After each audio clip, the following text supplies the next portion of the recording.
Assalamualaikum warahmatullahi wabarakatuh. Innal hamdalillah nahmaduhu wa nasta'inuhu wa nastaghfiruhu wa na'udzu billahi min shururi anfusina wa min sayyiati a'malina. May yahdihillahu fala mudilla lahu wa may yudlil fala hadiya lahu. Ashhadu an la ilaha illallah wahdahu la sharika lahu wa ashhadu anna Muhammadan 'abduhu wa rasuluhu la nabiyya ba'dahu. Allahumma salli wa sallim ala hadzal nabiyil karim wa ala alihi wa ashabihi ajma'in.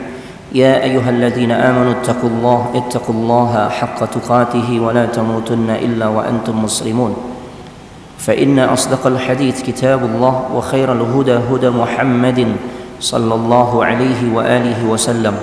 Wa syarral umuri muhdatsatuha wa kullu muhdatsatin bid'ah wa kullu bid'atin dhalalah wa kullu dhalalatin finnar. Amma ba'd. Ayuhal ikhwan wal akhwatu fillah rahimani Allah wa iyyakum. Para ikhwan dan juga akhwat, saudara-saudariku sekalian, jamaah salat asar Masjid Al-Arqam, yang mudah-mudahan kita semua senantiasa diberikan rahmat oleh Allah Subhanahu wa taala.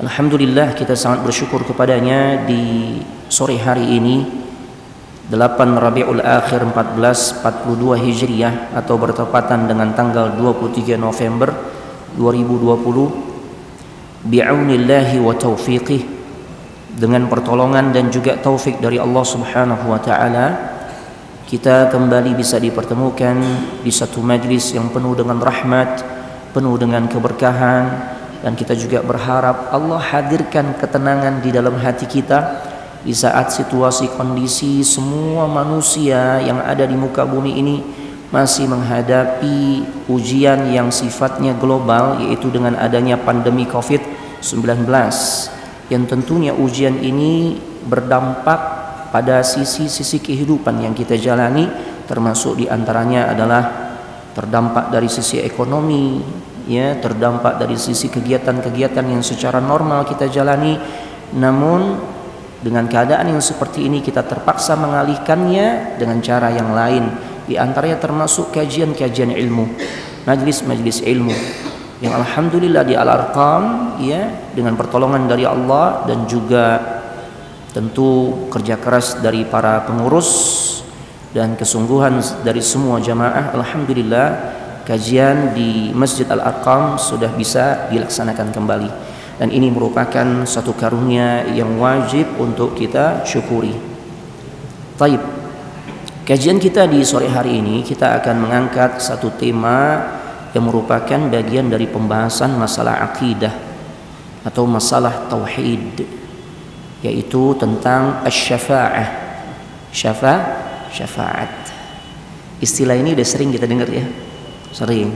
Bahkan kita juga pakai istilah ini dalam percakapan kita, atau ketika antum membuka acara, saat kita tidak lupa menyampaikan pujian kepada Allah, bersalawat kepada Nabi sallallahu alaihi wasallam, dan biasa kita menyampaikan mudah-mudahan kita termasuk orang-orang yang mendapatkan syafaat. Cuma permasalahannya adalah, sudahkah kita memahami tentang makna syafaat serta seluk-beluknya? Karena ternyata syafaat ini sebenarnya merupakan satu fasilitas yang Allah Subhanahu wa taala berikan agar seseorang mendapatkan pertolongan atau terhindar dari bahaya atau madarat, ya. Nah, akan tetapi jika salah memahami, maka seseorang bisa jatuh kepada perbuatan syirik, ya. Seseorang bisa jatuh kepada perbuatan syirik dengan alasan masalah syafaat. Ketika orang-orang musyrikin Quraisy yang didakwahi oleh Nabi sallallahu alaihi wasallam, Nabi ajak mereka untuk meninggalkan segala bentuk perbuatan mempersekutukan Allah dan mengajak mereka yaitu melakukan perbuatan yang menjadi lawan dari syirik, yaitu tauhid. Mereka berdalil tuh bahwasanya Lata, Uzza, Manat yang dianggap sebagai berhala-berhala atau Tuhan-Tuhan tandingan Allah, kita nggak menjadikan mereka sebagai Tuhan, tapi hanya sebatas syufa'auna, pemberi syafaat. Ya, liyuqarribuna ilallahi zulfa. Dalam ayat yang lain juga disebutkan agar orang-orang yang memiliki keimanan luar biasa di sisi Allah ini bisa mendekatkan diri kami kepada Allah Subhanahu wa taala. Dan ternyata cara yang seperti ini adalah cara yang salah.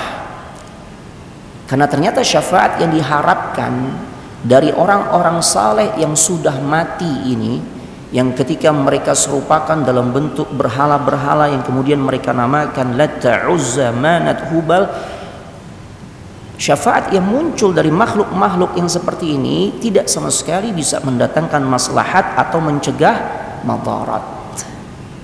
Nah, makanya kita akan belajar di sini syafaat yang seperti apa Ustadz yang kita sangat harapkan bisa kita dapatkan dan tentu sangat bermanfaat khususnya untuk nanti di kehidupan akhirat. Jadi kita perlu mengilmui tentang bab syafaat.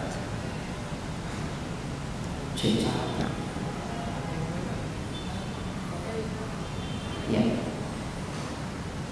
Kita perlu mengilmui atau mengetahui tentang masalah atau pembahasan yang berkaitan dengan masalah syafaat agar kita tidak keliru, agar tidak memiliki keyakinan yang justru jatuh kepada perbuatan syirik.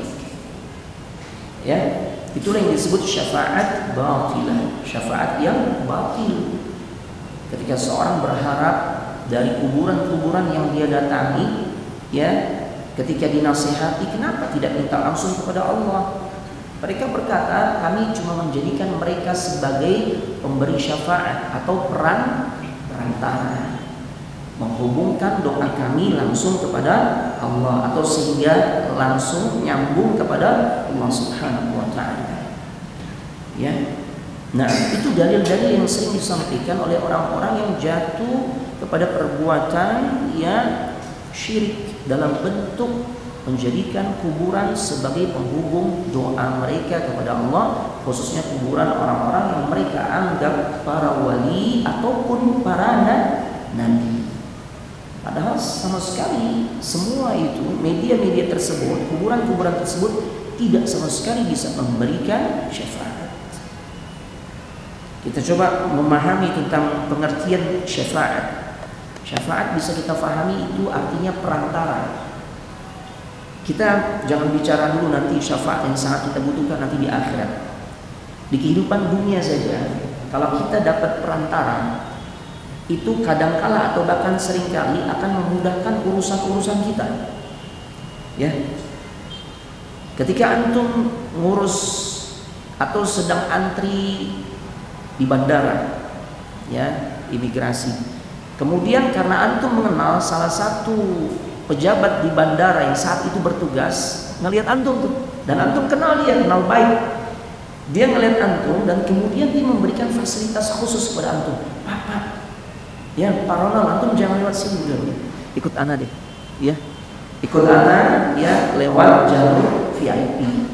Nah, saat itu, ya, Bang Ronald itu mendapatkan fasilitas syafaat, pertolongan, perantaraan dari pihak yang bisa memberikan manfaat atau mencegah madarat, yang dalam hal ini memberi manfaat.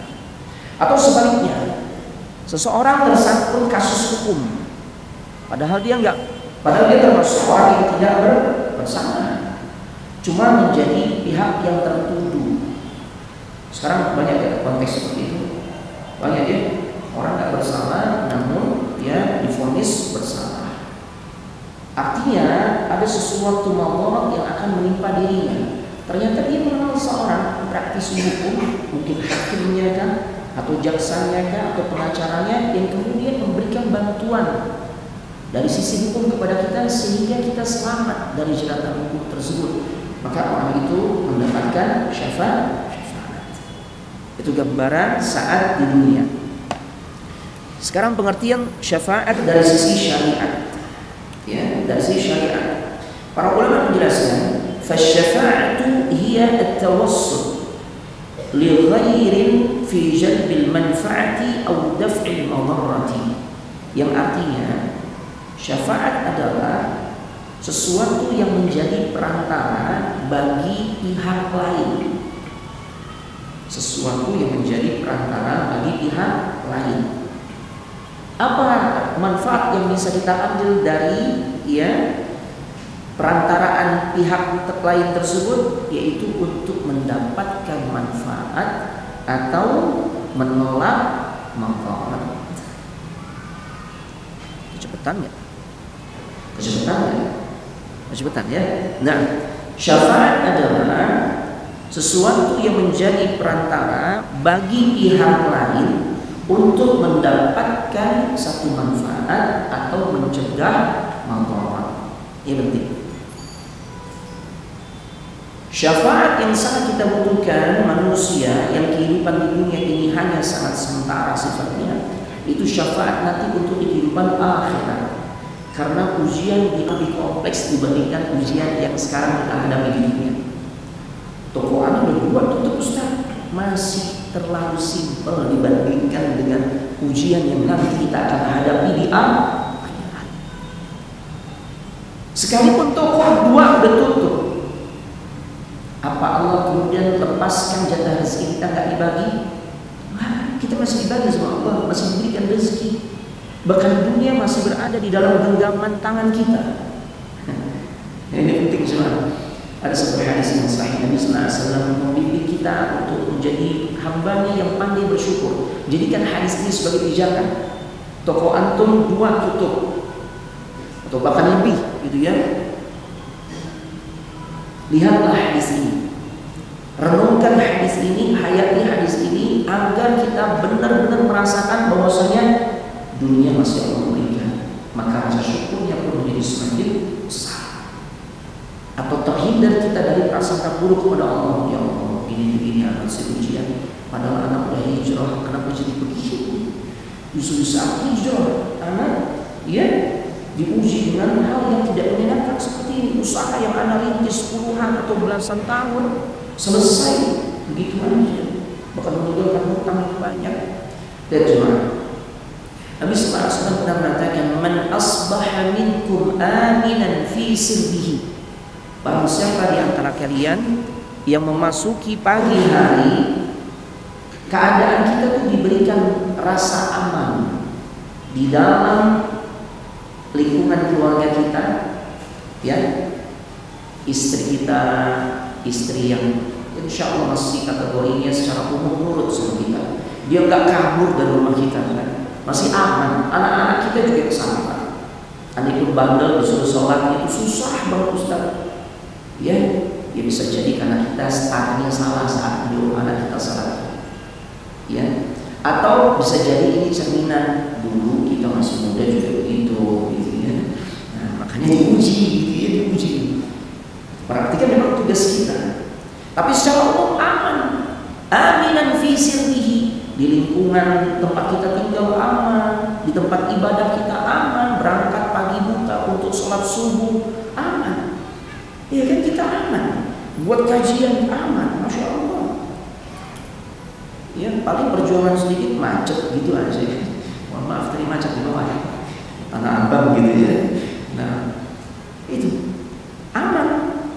Ya kita diberikan nikmat rasa aman. Sekalipun Allah dalam masa pandemi ini menguji kita nih sedikit tuh dicabut, ya nggak dihilangkan, cuma sedikit aja nih. Rasa amannya sedikit dikurangi. Makanya ada muncul rasa khauf, rasa takut terpapar COVID. Nah ini kan, makanya kita mulai pakai masker. Tapi ini takut yang sifatnya tabi'i, sesuai tabiat manusia. Yang siapa orang memiliki rasa takut yang seperti itu nggak boleh dicela.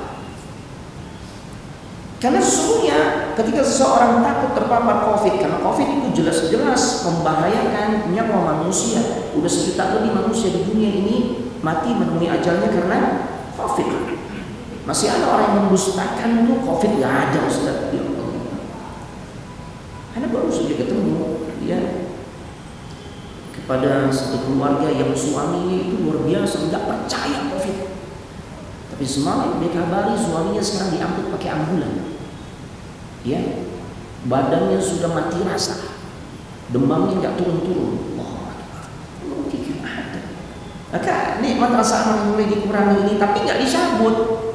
Ya, maka kemudian kita menyempurnakan atau memaksimalkan ikhtiar sambil menyempurnakan tawakal. Nggak tahu kalau di Al-Arqam sholatnya gimana? Tabaud atau rapat biasa? Rapat.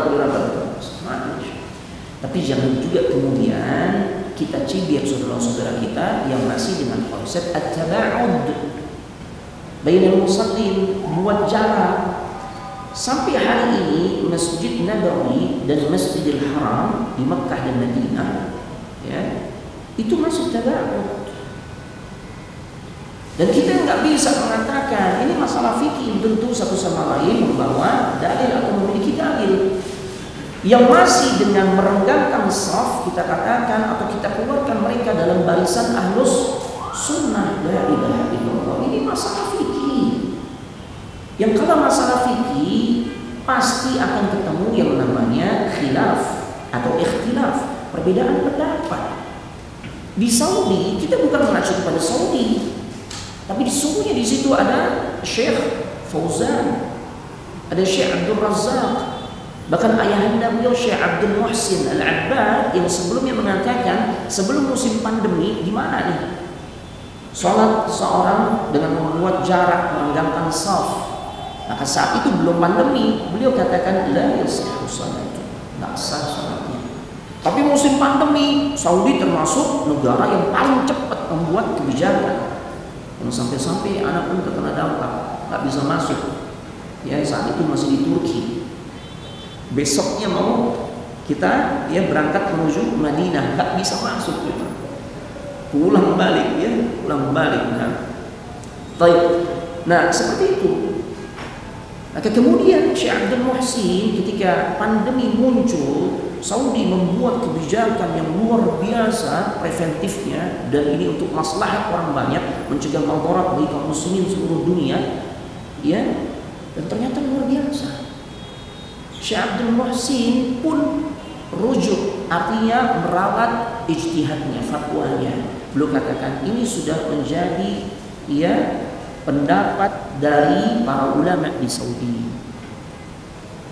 Maka saya rujuk dengan pendapat saya ikut mayoritas ulama. Artinya yang beramat khobor, karena memang hukum asalnya seperti itu. Tapi kalau kemudian ada sebagian saudara kita boleh jadi memang di daerahnya masih kategori zona merah, gitu ya. Dalam rangka menghindari kemadaratan, mereka masih menerapkan at-tabaud bainal musallin, membuat jarak antara satu jamaah dengan jamaah lainnya, jangan dicela, gitu. Makanya perlu beragama ini tidak boleh taklid kepada ustaz fulan, tapi dengan dalil, masing-masing punya dalil. Dan ini masalah fikih, ada ruang ikhtilaf. Ya, nggak bisa dikatakan yang satu tidak berdalil itu yang membuat jarak di sana. Mereka punya dalil walaupun memang sifatnya umum. La dharara wa la dirar. Jangan memberikan madarat kepada orang lain ataupun kepada diri sendiri. Ya. Darul mafasid aula min jalbil masalih. Menghindari kemadaratan itu jauh lebih diutamakan dibandingkan mengambil manfaat. Banyak sebenarnya. Ya, jadi gitu ya. Jadi jangan terlalu buru-buru memvonis saudara kita keluarkan dari barisan ahlus sunnah karena berbeda pandangan fikihnya saat mereka menentukan di masjid tempat dia tinggal masih tabaud, masih buat jarak. Gitu cuman. Ya.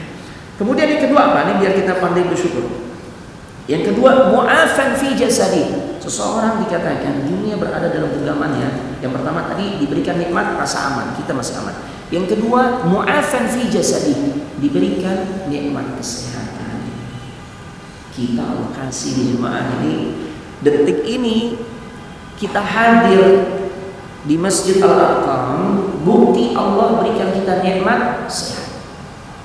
Kalau enggak Allah berikan kita nikmat sehat, enggak di Al-Arqam gitu. Mungkin di Wisma Atlet atau yang dekat dari sini mana? Rumah sakit mana? Pelni ya, Pelni termasuk juga ini.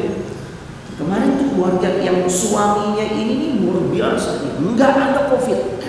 Ya, akhirnya dapat, kata istrinya, itu di rumah sakit Duren Sawit, Ustaz. Wisma Atlet penuh, ini penuh, Gatot Subroto penuh. Akhirnya di rumah sakit umum Duren Sawit. Kalau kita nggak sehat, ventilator nih udah ada di wajah kita. Sekarang kita sehat, lokasi mu'afan fi jasadi. Bahkan tadi habis buka toko, Masya Allah. Apalagi namanya kalau bukan benar-benar sehat. Ya. Tapi kadang kalau udah mulai bangun tidur, Ustaz, udah mulai ngerasain jempol, udah mulai sering kesemutan gitu ya, ya wajar lah, itu sih faktor ya, mungkin kebanyakan rendang atau apa gitu ya.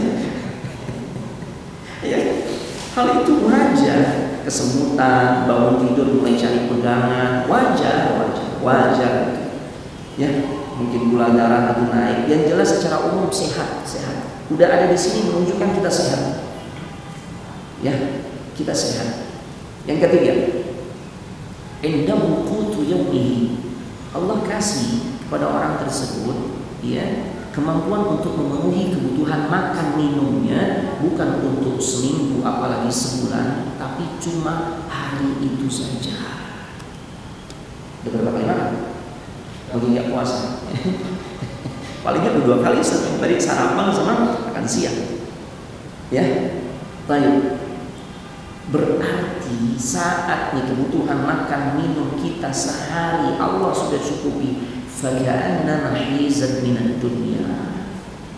Maka seakan-akan sesungguhnya sebenarnya dunia sudah berada di dalam genggamannya. Allahu Akbar.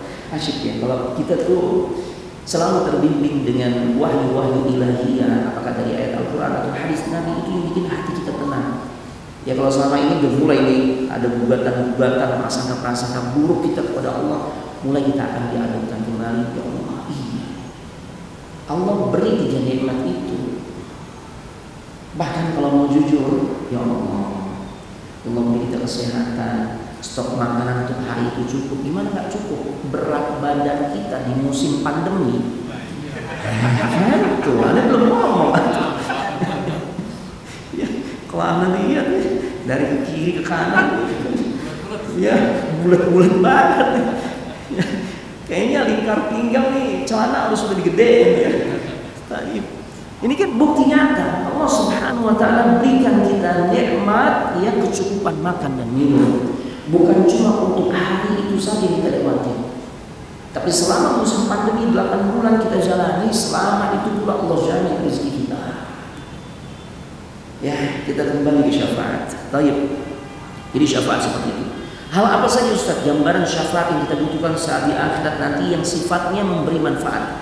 Di saat nanti manusia siapapun dia, calon-calon penghuni surga ke dalam surga, sebelum Rasul SAW mengawalinya membuka pintu surga. Saat Rasul membuka pintu surga dan memasukinya, sehingga kita diberikan izin oleh Allah untuk memasuki surga, itulah bentuk syafaat yang Rasulullah SAW berikan. Karena kalau Rasul belum buka, tidak bisa ada siapapun manusia, jangankan manusia biasa, Nabi dan Rasul selain dirinya tidak bisa mengawali untuk masuk ke dalam surga.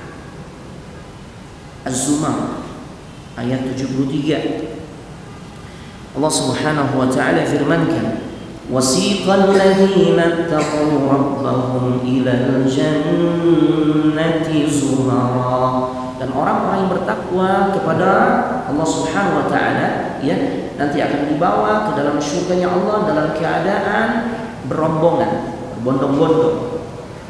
Ya, hatta idza ja'uha wa futihat abwabuha wa qala lahum khazanatuha salamun alaikum tibtum fadkhuluha khalidin. Sehingga apabila mereka sampai di depan pintu surga, sedang pintu-pintu surga itu telah terbuka, karena Rasulullah SAW telah memasukinya, dan berkatalah kepada mereka para penjaga pintu surga, mereka menyampaikan kepada penghuni-penghuni surga, salamun alaikum tibtum, kesejahteraan dilimpahkan atas kalian. Allah, ucapan salam.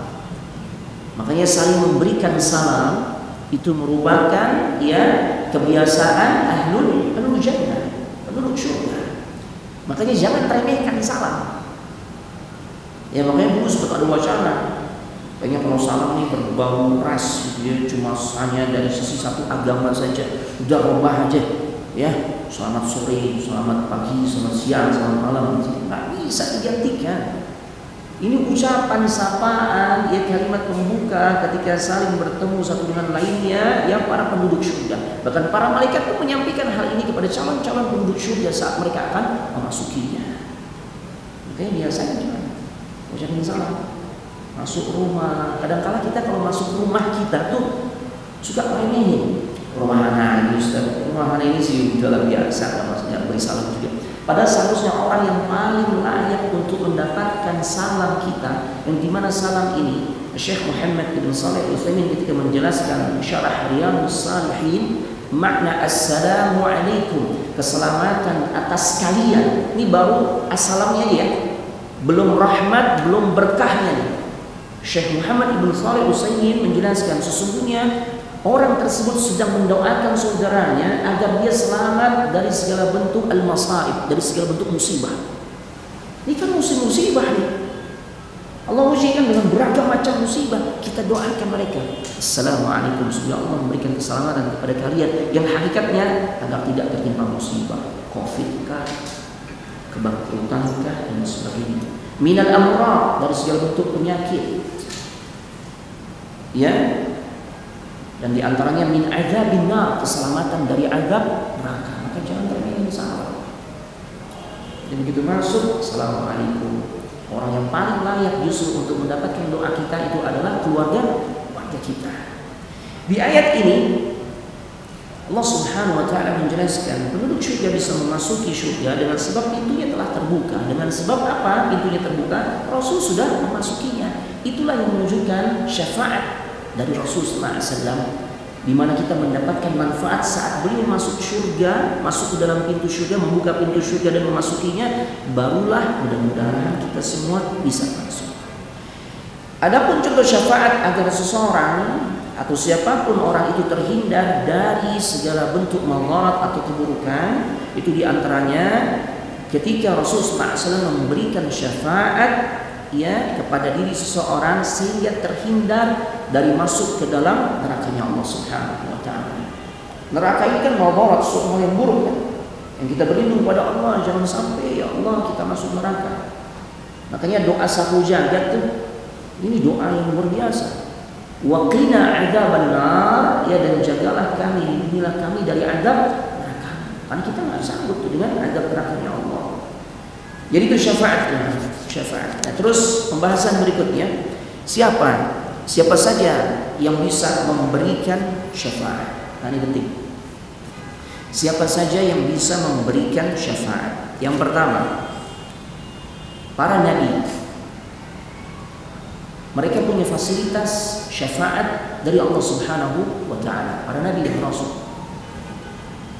Ya. Makanya terbukti ketika nanti di saat peristiwa mahsyar, yang berarti ini masuk peristiwa di alam mana? Alam akhirat. Ada kajian yang cukup bagus. Karena biasa berikan judul safar yang panjang. Ini tentang bagaimana kita mengilmui tentang perjalanan hidup manusia di alam akhirat. Ya, dari mulai saat nyawa kita dicabut masuk ke alam kubur sampai endingnya surga atau neraka. Masya Allah. Bagus jemaah. Ya, mungkin dalam tahun juga bisa ya kita rencanakan ya, tema itu juga cukup bagus. Ya. Saat di mahsyar kita semua nanti berharap mendapatkan syafaat. Dan gak tanggung-tanggung yang manusia didatangi saat yang mereka berharap dapat syafaat itu adalah para nabi. Kenapa datang kepada para nabi? Karena mereka memang punya fasilitas Allah berikan syafaat. Cuma syafaat ini menjadi tidak bernilai di sisi Allah jika tidak ada izin dari Allah Subhanahu wa taala. Man dzalladzi yashfa'u 'indahu illa bi'idznih. Surah apa? Ayat apa? Ayat apa nih? Iya, ayat kursi. Baqarah 255 itu ayat kursi. Siapapun orang yang memiliki fasilitas memberikan syafaat itu menjadi tidak bernilai kecuali dengan izin Allah, illa biizni. Dan itu dibuktikan saat peristiwa di mahsyar, matahari jaraknya didekatkan. Allahu Akbar. 1 atau 2 mil. Yang jaraknya begitu dekat, kita mau ambil ukuran mil di dunia, yang 1 milnya nggak sampai 2 kilometer. Ya. Sehingga manusia benar-benar merasakan ya penderitaan yang amat sangat di situ. Dan manusia pun saat di mahsyar diperlihatkan oleh Allah sesuai dengan amalnya. Ada yang ya keringatnya sampai mata kaki, ada yang selutut, ada yang kemudian sampai ya di hidung atau di mulutnya, atau tenggelam dengan keringatnya sendiri sesuai dengan amalnya. Ada manusia yang diperlihatkan wajahnya tidak ada sekerat daging pun menempel tengkorak. Siapa mereka? Minta-minta, tapi tujuannya untuk memperkaya diri. Jadi job nih, udah jadi jobnya. Ada gak yang gitu? Banyak ya. Begitu ditertibkan di gerobaknya 18 juta. Gedean ya, hasil dia sama omset anak, omset bersih anak gitu ya. Kan begitu. Nah itu tuh kalau nggak bertaubat, nanti saat di mahsyar dibangkitkan, Allah semua tampakkan sesuai amal. Sesuai amal. Ada yang bahunya miring sebelah, atau dengan kata lain tuh jalannya miring gitu. Siapa mereka jalannya miring nih? Hah? Tahu. Alhamdulillah, khawatir pura-pura nggak tahu. Orang yang memiliki istri lebih dari 1, namun dia tidak bisa bersikap adil. Yang kemudian nanti di mahsyar ditampakkan tuh begitu tuh. Ya, jalannya miring karena bahunya piring sebelah. Ya, ini ibu-ibu kalau disampaikan hal ini senang banget nih. Jadi senjata ya begitu suaminya mulai buka wacana mau nambah lagi gitu ya. Membuka cabang, istri sudah bilang, "Bang, ente siap jalan miring nanti di mahsyar." Mikir lagi. Ya, nah semua tampak. Akhirnya apa yang terjadi? Manusia semua akan datang, ya atau mayoritas kebanyakan datang kepada Abul Bashar, yaitu Nabi Adam alaihissalam. Tapi kemudian Nabi Adam tidak bisa meminta memohon kepada Allah agar Allah segerakan hisab. Itu tuh yang diminta oleh berbondong-bondong manusia ketika mereka nyampaikan kepada Nabi Adam dan nabi-nabi lainnya. Nggak minta macam-macam, minta agar disegerakan hisab. Nggak sanggup nih. Ya. Padahal ya di mahsyar ini hitungannya satu harinya bisa 50.000 tahun. Atau paling tidak ka'an fi sanati mimma ta'uddun. Satu hari berbanding 1000 tahun saat kita merasakan di dunia. Allahu Akbar. Zamanun tawil, masa yang panjang dan begitu berat. Dan begitu keadaannya. Akhirnya intinya Nabi Adam nggak bisa berikan syafaat. Beliau menyatakan, ya aku belum pernah melihat Allah murka sebagaimana murkanya hari ini. Ya Allah. Apalagi beliau merasa dulu pernah melakukan satu kesalahan. Ya, ketika Allah larang, wala taqraba hadhihi syajarah dalam surah Al-Baqarah. Janganlah engkau berdua wahai Adam dan Hawa mendekati pohon ini. Tapi kemudian syaitan memberikan tipu daya. Ya, Allah enggan engkau abadi di dalam surga. Makanya kemudian pun syaitan membuat tipu daya dengan mengatakan pohon yang sebenarnya dilarang oleh Allah untuk engkau dekati, sebagian mufassirin menjelaskan, dan kemudian memetik buahnya, ya, itu sebenarnya adalah syajaratul khuldi. Pohon khuld apa artinya? Pohon yang membuat seseorang kekal. Jadi yang namakan pohon khuldi itu bukan Allah, tapi syaitan untuk memberikan tipu daya. Sama gayanya syaitan membuat tipu daya kepada manusia sehingga jatuh kepada perbuatan dosa itu dengan membuat satu istilah-istilah yang menarik, dihiasi dengan satu menarik.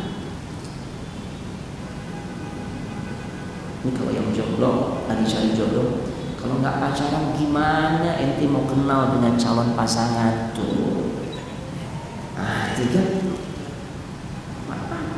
pacaran lagi yang Islami, tuh pacaran Islami, udah ada pacaran Islami, dengan pacaran nggak ada Islami, ya, bagus kan? Cara menghiasinya biar Anda mengenal lebih dalam. Jangan seperti membeli kucing dalam tuh sama emak kucing. Begini, syaitan ini. Sehingga kemudian Anda bersingkat. Nabi Adam alaihissalam ketika menyadari pernah melakukan kesalahan, satu kesalahan, sampai kemudian ya Allah uji dengan terusir dari surga. Nafsi, nafsi. Apa artinya nafsi, nafsi? Iya, kalau kita kebanyakan menerjemahkan sendiri-sendiri, ya. Sebenarnya terjemahan yang lebih pas, ya dari sisi bahasa. Nafsi, nafsi maksudnya aku pun butuh syafaat. Aku pun butuh syafaat sebagaimana kalian semua. Jadi aku nggak bisa memberikan pertolongan kepada kalian untuk menghadap Allah. Datang kepada Nabi Nuh sama, datang kepada Abul Anbiya Nabi Ibrahim sama, datang kepada Nabi Musa sama, nafsi nafsi ending kalimatnya. Datang lagi kepada Nabi Isa alaihissalam sama, nafsi nafsi. Dan kemudian datang kepada Rasul kita Muhammad sallallahu alaihi wasallam. Fayatuna Muhammadan fayaqulun. Kemudian manusia berbondong-bondong mendatangi Rasulullah Muhammad sallallahu alaihi wasallam dan mereka semua berkata, "Ya Muhammad, anta Rasulullah." Wahai Muhammad, engkau adalah utusan Allah. Wa khatamul anbiya. Wa khatimul anbiya, dan engkau adalah penutup para nabi. Wa qad ghafarallahu laka ma taqaddama min dhanbika wa ma ta'akhkhar. Engkau adalah sosok manusia hamba pilihan Allah yang dosa yang di masa lalu dan yang akan datang telah Allah ampuni. Ya. Ishfa' lana ila rabbika, mintakan syafaat kepada Rabbmu, atau berikan kami syafaat ya dengan cara engkau minta kepada Rabbmu. Kemudian memelas lagi nih serombongan manusia agar Rasul segera itu memenuhi keinginan mereka. Mereka mengatakan, ala tara ila ma nahnu fi, apakah engkau tidak melihat bagaimana beratnya keadaan kami? Maka apa yang terjadi? Fa'antaliku, Rasul cerita, maka aku segera pergi memenuhi keinginan ya kebanyakan mayoritas manusia. Fa'ati tahtal arsh, aku menghadap Allah di bawah arshnya. Ya, makanya kadang bagaimana cara memahaminya sebenarnya? Kan simple. Allah sudah katakan dirinya dalam surah Taha, Ar-Rahmanu 'alal 'arshis Jawa, Allah itu berada di atas, sebab di atas arsh. Sudah imani saja. Ini enggak ditakwil, dipalingkan maknanya dan seterusnya. Ya. Nah, maksudnya istawa ini yaitu berkuasa. Mulai mentakwil. Ya. Padahal kalau kita mau tinjau bagaimana penjelasan para ulama, secara bahasa memang al-istiwa itu maknanya menguasai, tapi sifat menguasainya adalah setelah mengalahkan, setelah sebelumnya melalui proses mengalahkan. Berarti kalau Allah bersemayam di atas arasy, difahami Allah menguasai arasy. Padahal sifat penguasaan dari kata istiwa itu setelah sebelumnya mengalahkan. Berarti sebelum Allah menguasai arasy, ada yang lebih dulu menguasai arasy. Kacau gak ini teman-teman?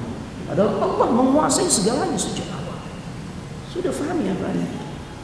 Rasulullah SAW kemudian pergi ya untuk menemui Allah di bawah arasy-Nya. Fa'aqa'u sajidan li Rabbi 'azza wa jalla, dan aku pun segera menyungkur sujud kepada Allah Subhanahu wa taala. Allah Azza wa Jalla, thumma yaftahu Allahu 'alayya min mahamidihi wa husni tsana, dan kemudian Allah Subhanahu wa taala membuka percakapannya ketika aku sujud di hadapannya di bawah arsy-Nya Allah dengan memberikan pujian kepada diriku, kata Rasulullah SAW. Allah kasih pujian kepada Rasulullah SAW dengan pujian, dengan sanjungan yang belum pernah Allah berikan kepada hamba-hambanya yang lain. Ini menunjukkan keutamaan Rasul kita Muhammad sallallahu alaihi wasallam. Ya. Thumma yuqal, kemudian dikatakan, ya Muhammad irfa' ra'sak sal tu'ta. Wahai Muhammad, angkat kepalamu. Udah selesai engkau bersujud. Angkat sekarang kepalamu. Sal tu'ta, minta pasti engkau diberikan. Minta apa yang kau inginkan. Ya, washfa'tu syafa', mintalah syafaat, maka aku akan berikan syafaat agar engkau mampu memberikan syafaat kepada orang-orang yang memintanya. Maka Rasul mengatakan fa'arfa'u ra'si, aku pun ketika sudah mendapatkan izin oleh Allah dari Allah untuk mengangkat kepala, aku angkat kepalaku. Saat Rasul sudah mengangkat kepalanya, ya, dan Allah menyampaikan mau minta apa aku berikan. Apa yang diminta oleh Rasulullah SAW? Apa yang beliau sampaikan? Ummati ya Rabbi, ummati ya Rabbi, ummati ya Rabbi. Bagaimana keadaan umatku wahai Rabbku? Gimana kondisi umatku wahai Rabbku? Umatku wahai Rabbku. Siapa yang dipikirin coba? Siapa yang diperhatikan di saat-saat luar biasanya mencekam yang masih dipikirkan oleh Rasulullah SAW, yang ini menunjukkan sayangnya beliau kepada kita semua. Kita tuh yang dipikirkan. Umatku ya Allah, umatku wahai Rabbku, umatku bagaimana nasib mereka, keadaan mereka. Allahu Akbar.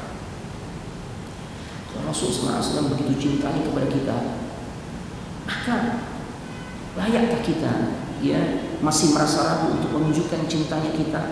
Yang cintanya kita nggak akan bisa sepadan dengan cinta beliau kepada diri kita semua. Paling tidak dengan komitmen menjalankan sunnahnya.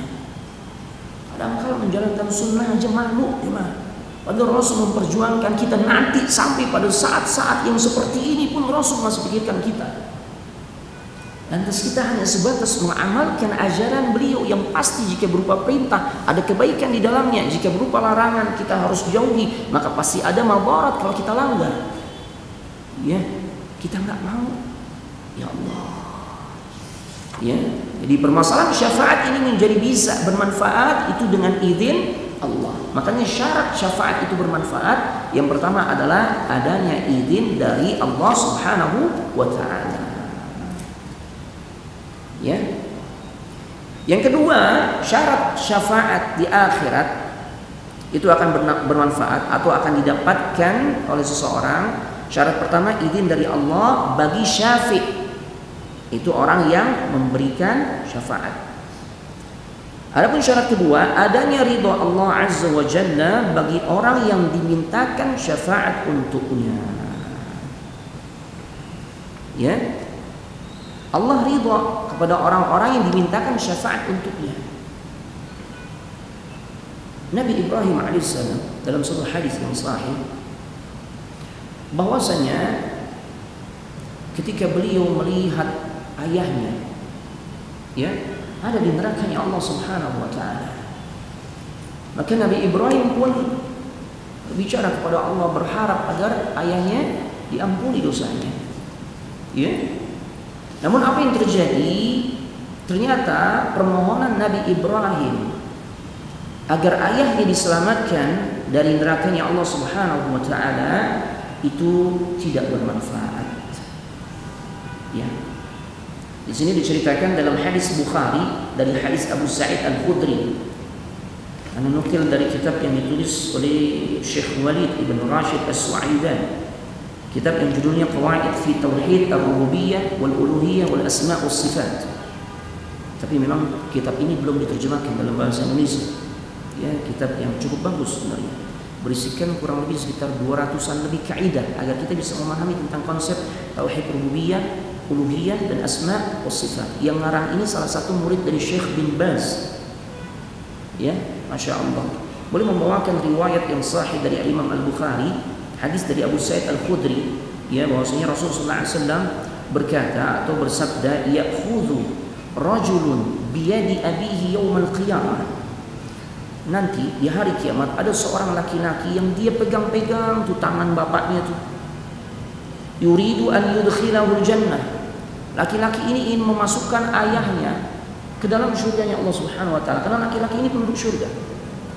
Ya, dipegangin tuh tangan ayahnya, ya, berharap dia bisa masukkan ayahnya ke dalam surganya Allah Subhanahu wa taala. Fayunada, maka ya disampaikan kepada laki-laki tersebut, ala innal jannata la yadkhuluha musyrik. Ketahuilah, ingatlah bahwasanya surga itu tidak dimasuki oleh orang-orang yang melakukan perbuatan syirik atau pelaku kesyirikan. Orangnya disebut musyrik. Siapapun yang jatuh kepada perbuatan syirik, apalagi syirik besar dan belum bertaubat, maka la yadkhuluna jannah. Dia enggak bisa masuk surga. Ya, maka laki-laki ini berkata, ay rabbi abi, wahai Rabbku, Orang yang aku ingin masukkan ke surga ini bapakku. Wahai Rabb, beliau bapakku. Ya, renyekan laki-laki ini kepada Allah Subhanahu wa taala dengan mengatakan dia bapakku. Aku ingin dia masuk surga. Tapi ternyata bapaknya ketika di dunia adalah pelaku kesyirikan. Maka kemudian dijelaskan dalam hadis ini fayuhawwalu fi suratin qabihah. Maka Allah pun merubah itu keadaan, ya, rupa bapaknya menjadi wajah yang sangat jelek, buruk, bahkan warihin muntinah, ya, dengan aroma yang sangat busuk. Fayatrukuhu, sehingga laki-laki ini pun segera meninggalkan. Dia langsung sadar, kok ayahku begini? Ini bukan ayahku ini. Ya, karena wajahnya berubah, baunya pun naudzubillah, ya, bau busuk, akhirnya ditinggalkan. Ya, nah.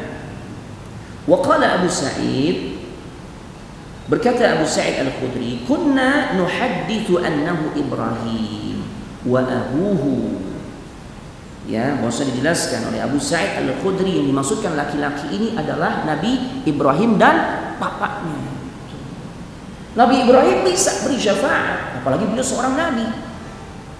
Anak yang saleh atau bapak yang saleh, yaitu bisa memberikan syafaat untuk anaknya, anak kepada bapaknya dan seterusnya.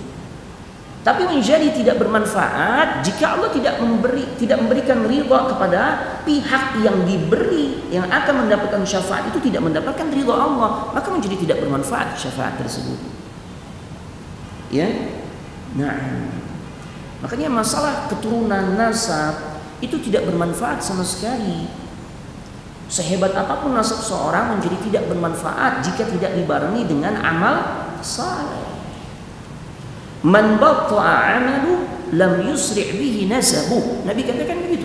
Barang siapa yang lambat amalnya, ya, maka tidak bisa mempercepat kebaikan untuk dirinya dari sisi nasabnya. Tidak bisa menyelamatkan diri orang tersebut dengan sebab dia punya nasab yang bagus.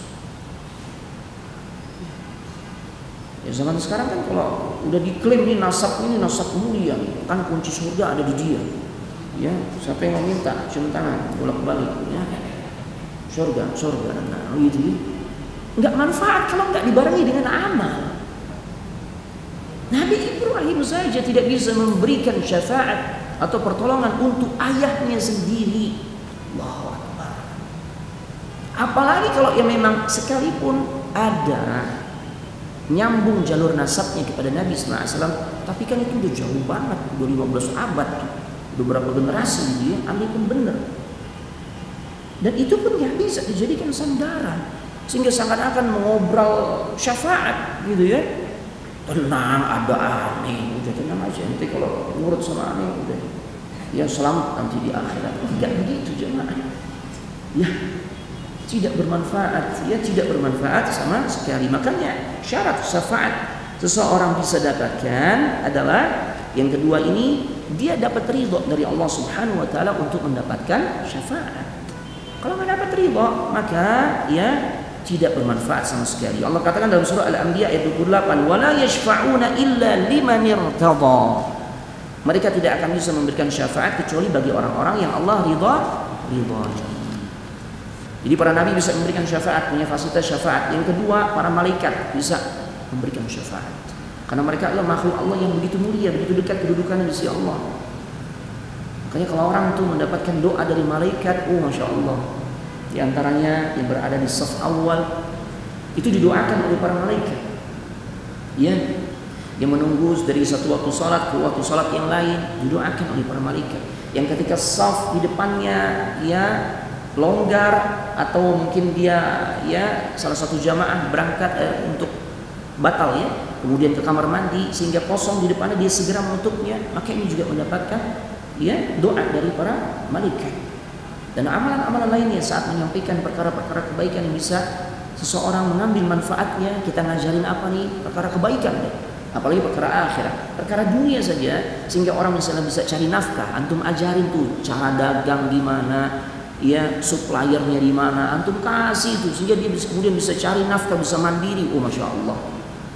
sampai kepada ikan-ikan di lautan, semut-semut di lubangnya mendoakan kita, termasuk para malaikat. Ya. Karena memang malaikat memiliki fasilitas memberikan syafaat. Kemudian siapa lagi yang bisa memberikan syafaat? Yang Allah berikan, mereka punya fasilitas memberikan syafaat. Al-mu'minun, orang-orang yang beriman. Nah, ini penting juga. Dari sekarang ini kita cari teman-teman yang masuk kategori orang yang beriman. Perbanyak dari sekarang. Saatnya kalau kita ingin mengambil manfaat dari orang-orang beriman yang dimana mereka punya fasilitas memberikan syafaat dari sekarang. Ya. Syafa'atil malaikatu wa syafa'an nabiyuna wa syafa'al mu'minuna. Ya, bahwasanya malaikat memberikan syafaat. Para nabi juga punya fasilitas memberikan syafaat dan juga orang-orang yang beriman. Dari sekarang, gimana? Kita cari dari sekarang, masya Allah, teman-teman yang baik, ya, yang beriman kepada Allah, yang mengingatkan kita tentang perkara akhirat, yang mengingatkan kita saat jalan kita udah mulai bengkok. Ini orang beriman, dia bisa memberikan syafaat. Makanya perbanyak. Dan tidak mungkin kita bisa mendapatkan teman-teman yang baik ini kecuali di tempat-tempat kebaikan pula, di antaranya majelis ilmu. Di pasar, masya Allah bisa. Cuma peluangnya kayaknya, ya, boleh jadi lebih banyak yang tidak baiknya, gitu ya. Tapi kalau di tempat-tempat kebaikan, insya Allah peluangnya lebih besar.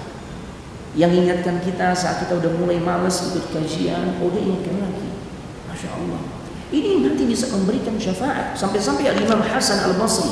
Ana sampaikan satu perkataan, ya, dari salah seorang salaf terdahulu, yaitu Imam Hasan Al-Basri.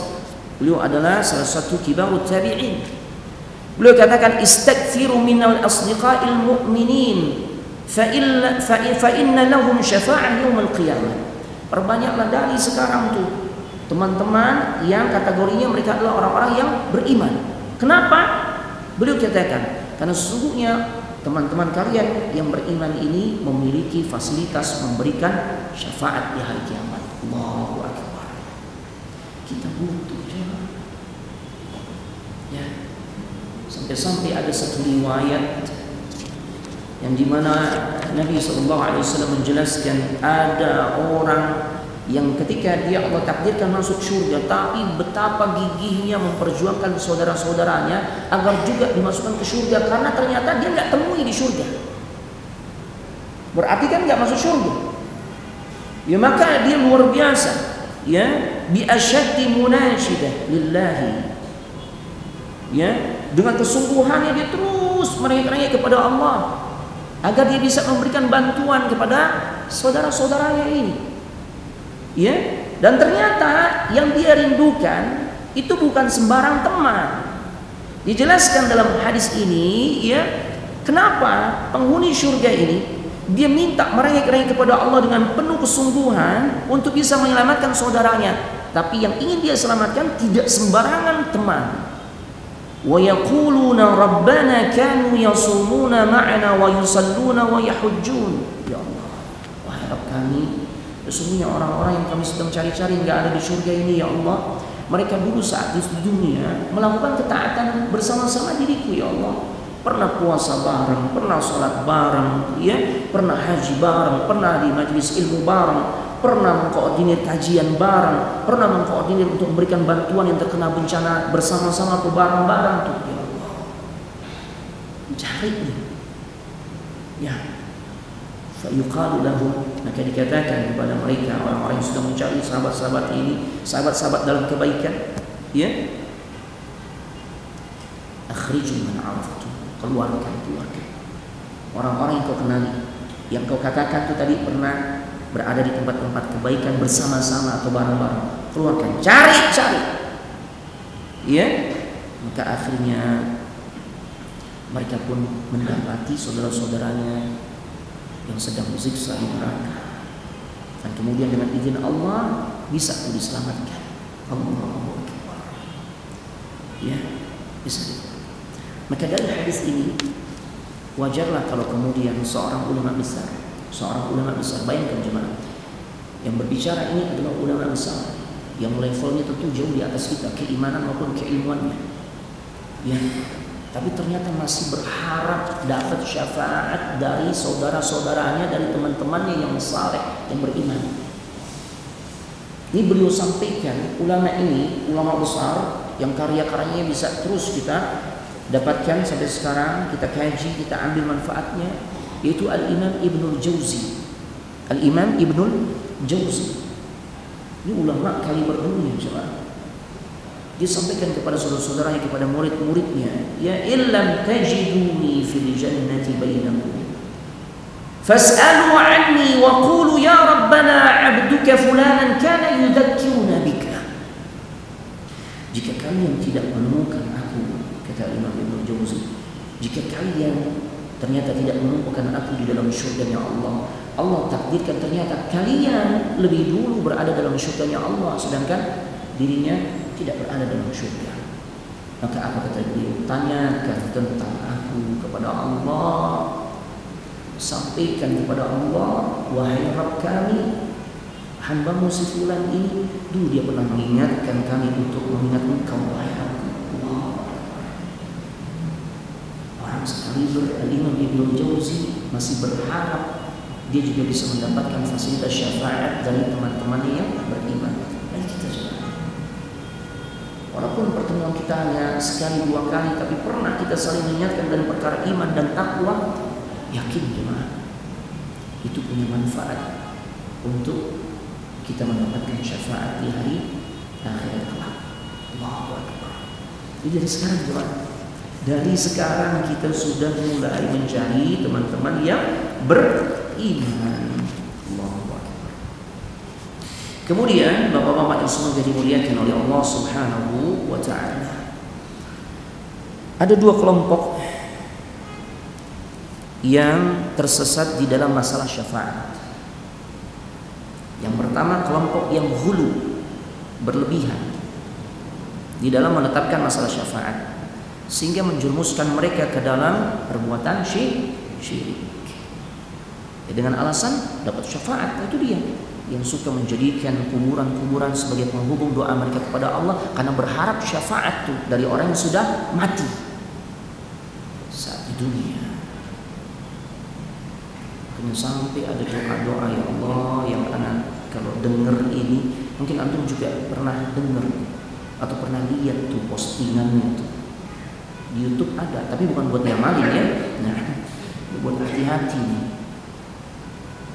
Ya, ketika seorang berziarah ke makam atau kuburan orang yang dianggap orang saleh, kita khususan beliau orang saleh, boleh jadi semasa hidupnya punya kontribusi menyebarkan ajaran Islam di daerahnya, di daerah Keramat Luar Batang. Tahu Keramat Luar Batang?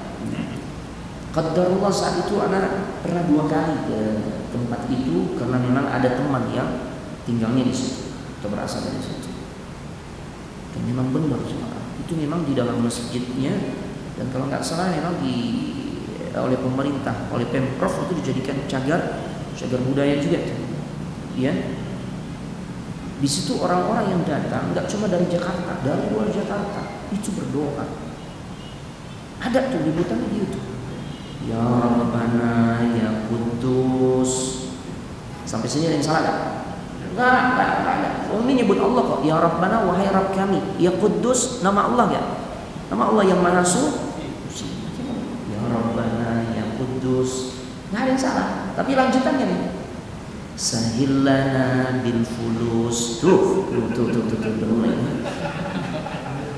Mudahkanlah urusan kami dengan banyak fulus. Kertas merah yang halus-halus, la haula wala quwwata illa billah. Bi barakati disebut tuh.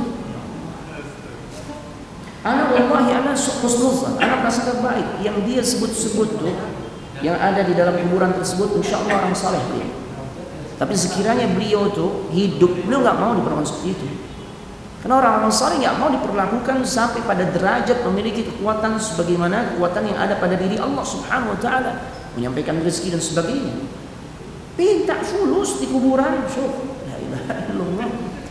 Padahal urusan ziarah itu kan mengingatkan tentang perkara kematian, untuk sementara hilangin dulu deh urusan-urusan dunia, gitu. Minta fulus. Sahillah bil fulus, kertas merah yang halus-halus, nggak tahu nih apa 100 ribuan atau apa, nggak paham nih. Cuma itu, ya Allah. Jadi gimana? Apa keyakinannya? Bisa beri syafaat. Ya, ini yang hulu, salah, berlebihan. Yang kedua, kelompok yang mengingkari syafaat. Ya. Dan ini ditunjukkan oleh orang-orang yang memiliki akidah atau terpapar, bahasa virus ya. Terpapar apa ya? Bukan Covid kan, tapi terpapar faham kharijiyah, pemahaman khawarij. Yang orang kalau udah kena atau melakukan perbuatan dosa besar maka dia kekal di neraka. Tertutup pintu untuk mendapatkan ampunan dari Allah. Padahal kan enggak begitu. Selama dia tidak melakukan perbuatan dosa syirik yang besar, ya artinya dia sudah bertaubat kepada Allah, ya maka diampuni. Kecuali dia melakukan perbuatan dosa syirik besar dan belum bertaubat, nah ini yang enggak dapat ampunan. Innallaha la yaghfiru an yushraka bih wa yaghfiru ma duna dzalika liman yasha. Sesungguhnya Allah tidak akan pernah mengampuni dosa orang-orang yang melakukan perbuatan syirik besar yang sampai akhir hidupnya dia nggak tobat. Yang nggak tobat ya, kalau tobat diampuni. An-Nisa ayat 48. Wa yaghfiru ma duna dzalika liman yasha, dan Allah mengampuni dosa selain syirik. Ya, makanya jangan pernah meremehkan yang namanya kesyirikan. Karena sekecil-kecil dosa syirik kan ada pembagian, ada syirik kecil dan syirik besar. Maka dia jauh lebih besar dibandingkan dosa besar lainnya selain syirik. Kadang-kadang kan jemaah suka nanya tuh, Ustaz, ini syirik besar atau syirik kecil Ustaz? Ustaznya jawab, intinya kesimpulannya berdasarkan dalil syirik kecil. Ya, kalau ada jawaban syirik kecil, oh aman, syirik kecil ini. Ntar wudhu juga rontok tuh dosa gitu. Kita wudhu kan aliran airnya itu kan, ya tetesannya merontokkan dosa. Nggak bisa, syirik itu nggak bisa dihapuskan cuma dengan wudhu. Ya, makanya hati-hati dengan syirik sekalipun dia sebutannya kecil. Kata para ulama, dia tetap jauh lebih besar dibandingkan dosa besar apapun selain syirik.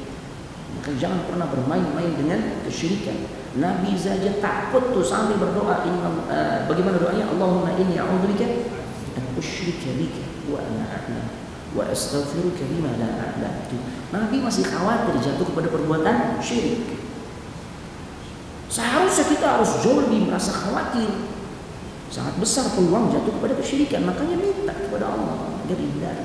Jadi antara salah satu caranya pelajari tentang ilmu yang membahas masalah kesyirikan, ya, dan juga tentang lawan dari kesyirikan, yaitu tauhid. Itu filter yang paling ampuh.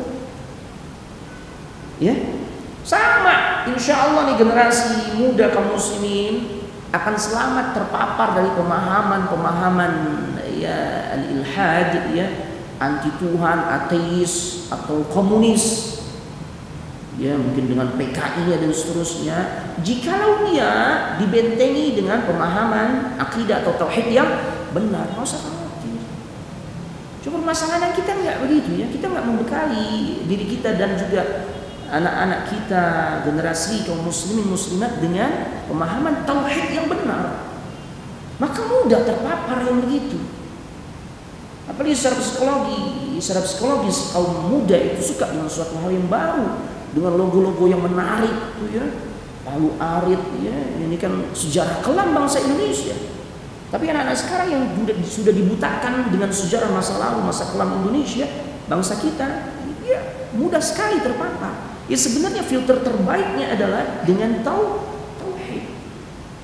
Pemahaman menyimpang apapun bentuknya itu akan tersaring ketika seseorang memiliki fondasi akidah atau tauhid yang benar.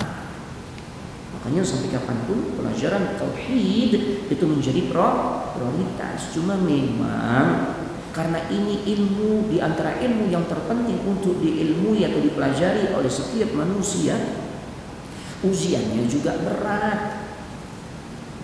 Makanya kalau kajian tauhid ya semangatnya beda. Ini tema kajian hari ini apa nih? Gitu ya. Kata DKM-nya tentang tauhid. Oh, nggak ada yang lain gitu ya. Beda. Hari ini apa temanya? Bab tentang ya kiat berpoligami yang sukses. Rame. Al-Arqam kayaknya nggak muat. Ya, begitu. Karena memang ilmu ini ilmu yang akan menyelamatkan diri kita juga. Ya, makanya bawaan ngantuk belajar tauhid. Ya, makanya kalau gurunya tuh nggak pandai-pandai yang melihat situasi kondisi, hampir bisa dipastikan, ya. Jadi majelis yang paling lezat untuk bobok. Benar cuma, ya. Taib bapak-bapak yang semoga dimuliakan oleh Allah Subhanahu wa taala. Adapun ahlus sunnah memahami tentang masalah syafaat ini, dia tidak berlebihan dan dia juga tidak mengingkari. Dia yakini syafaat itu ada, ya sebagaimana tadi Rasul sudah sebutkan, orang-orang beriman bisa memberikan syafaat, para malaikat, para nabi, orang tua kepada anaknya atau sebaliknya dan seterusnya, dia bisa memberikan syafaat. Tapi itu tidak lepas dari yang namanya izin Allah. Maka kalimat yang benar saat kita berharap dapat syafaat, jangan kita minta kepada orang-orang yang memang punya fasilitas syafaat, tapi mintalah kepada Allah. Wahai Allah, izinkan aku untuk mendapatkan syafaat dari Rasul-Mu, dari para malaikat, dari anak-anakku yang saleh, dari teman-temanku yang saleh. Gitu. Ya Rasulullah, isfa' lana, beri kami syafaat ya Rasul. Enggak, Rasul enggak berikan manfaat, berikan syafaat ya sedikit pun kecuali dengan izin Allah. Gitu. Jadi asyik kalau kita detail untuk belajar, insya Allah kita akan selamat. Ya karena ucapan ini memiliki konsekuensi. Kesalahan dalam ucapan, seseorang akan bisa jatuh kepada perbuatan syirik atau bahkan kekufuran. Na'udzubillah. Baik, ada yang mau ditanya? Fadhal. Ya. Baik, sampai jam 5. 16.42. Ada yang mau ditanya? Fadhal. Kalau nggak ada, Anda masih beri tambahan sedikit. Tafadhal, silakan Bapak. Waalaikumsalam warahmatullahi wabarakatuh. Ya.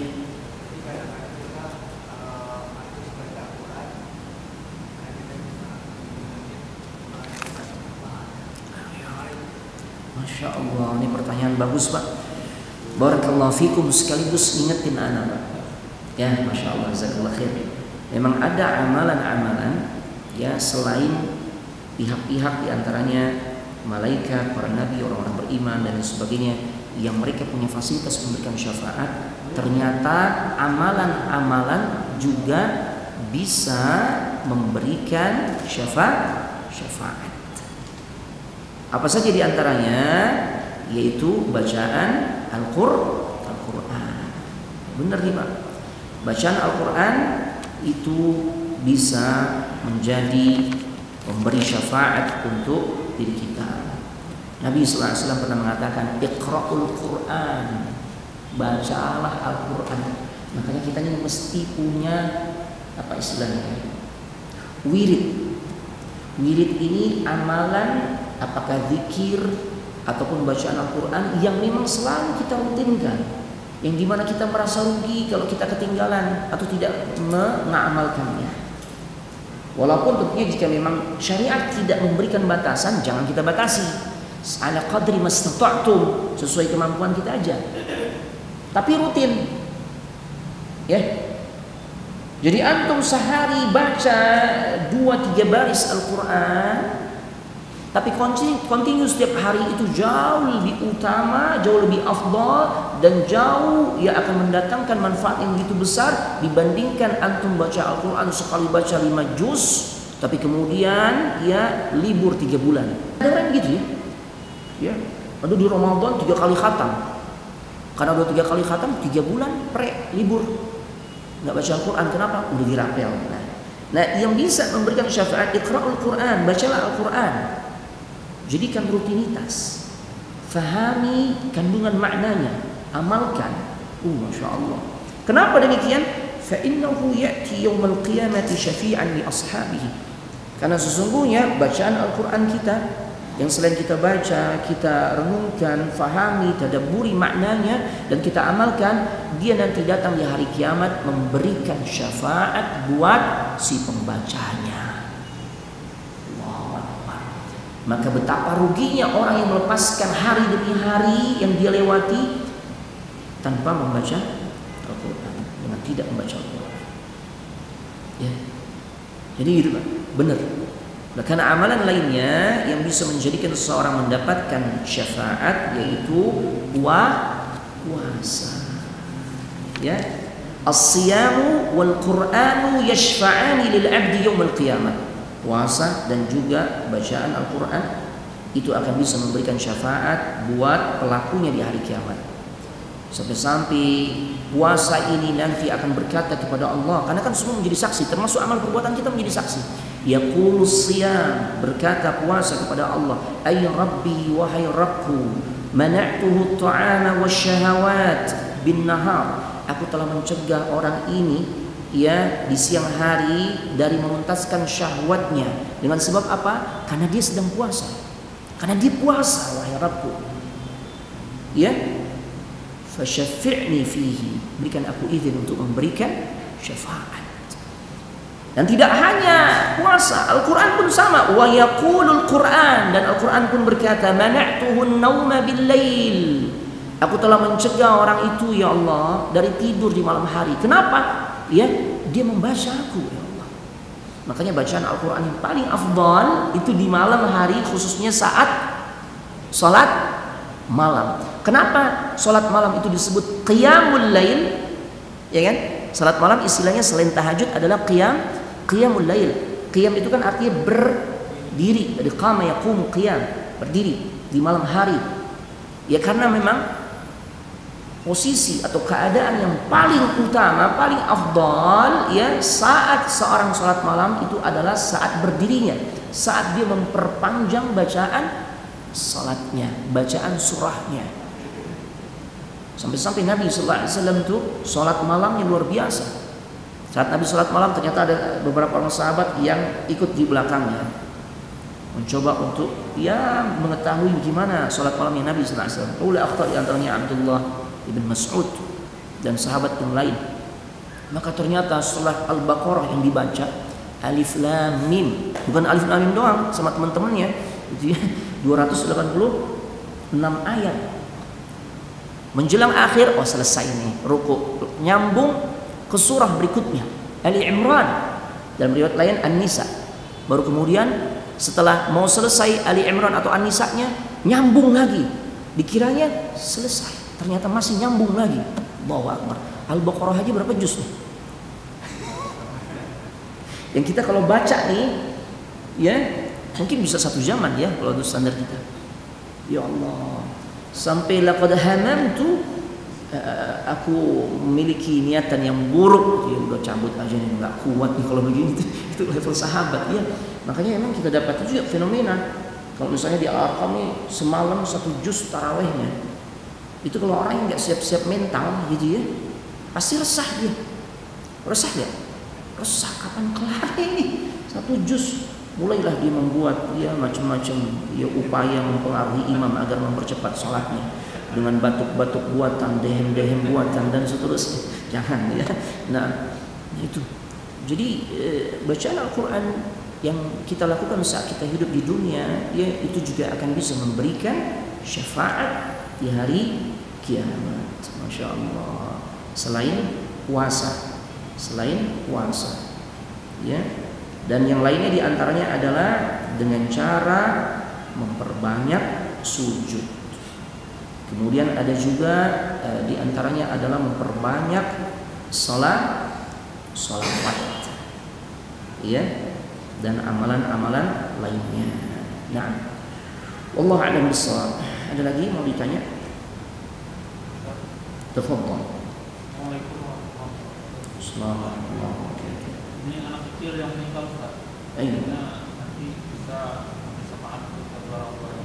Nah, bagaimana dengan orang tuanya kehidupan dunianya, ibadahnya enggak sholat jarang. Iya. Baik. Jika seseorang Atau jika orang tua tersebut tidak melakukan faktor penghalang yang menjadikan dirinya tidak bisa mendapatkan syafaat, ya, maka dia tetap masih bisa mendapatkan fasilitas syafaat.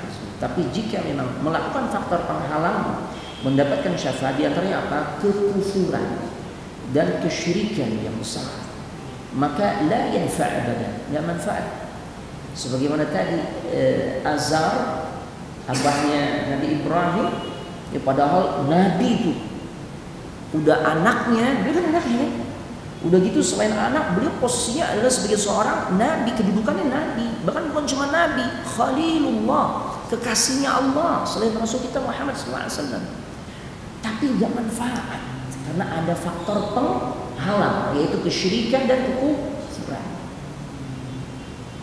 Jadi selama bukan kesyirikan dan kekufuran, tahta masyiatillah, ya, di bawah kehendak Allah, ada kemungkinan orang itu masih tetap akan mendapatkan fasilitas syafaat. Karena keyakinan Ahlus Sunnah wal Jamaah, ya tadi, dia tidak mengingkari adanya syafaat yang seperti ini. Ya, baik, wallahu a'lam bishawab. Ada lagi pertanyaan? Jika tidak ada, maka kita cukupkan sampai di sini. Karena mohon maaf sekali banyak khilaf, dan tentu kita mohon ampun kepada Allah. Kita sangat berharap mudah-mudahan kita mendapatkan fasilitas dari Allah, diberikan syafaat khususnya dari Rasulullah SAW, dari orang-orang atau teman-teman kita yang beriman, dari anak-anak kita yang saleh, orang tua yang saleh, ya, dan juga fasilitas syafaat yang kita bisa dapatkan dari amal-amal saleh kita, bacaan Al-Quran kita, puasa kita, sujud kita, ya, kemudian salawat kita dan lain sebagainya. Ana mohon maaf sekali banyak khilaf, tutup dengan doa kafaratul majlis. Subhanakallahumma wa bihamdik, asyhadu an la ilaha illa anta, astaghfiruka wa atubu ilaik. Assalamualaikum warahmatullahi wabarakatuh.